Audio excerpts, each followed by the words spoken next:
ஐயா, நான் உண்மையே சொல்லிடுறேன். நான் பிச்சைக்காரனே இல்ல, நான் ஒரு கோடீஸ்வரன். என்னையா பெரிய கோடீஸ்வரன்? எங்க தலைவரை விடவா? எங்கயா நம்ம தலைவர்? தலைவர் பேங்க்ல பணத்தை டெபாசிட் பண்ணி போயிருக்காரு.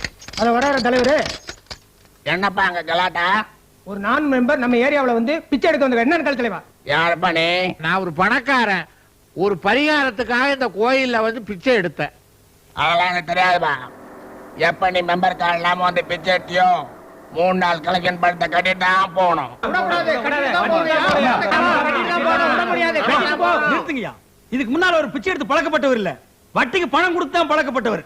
ஏதோ செய்த பாவத்தை கழுவுறதுக்காக கடவுளுக்கு கொஞ்சம் பணம் செலவு பண்ணுவார். அது போட்டுண்டா. அது என்னமோ 3 நாள் கலெக்ஷன்றாரு. அது என்ன அமௌண்ட்? என்ன இன்னைக்கு கிருத்திகை நாள், ஒரு 5000 ரூபாய் கேட்பாங்க, கொடுத்துருங்க. 5000? அது நீ யார் சொல்றதுக்கு? தலைவரே நீ சொல்லுப்பா. ஆமாயா, 5000 தான். பையே கொடுத்துரு.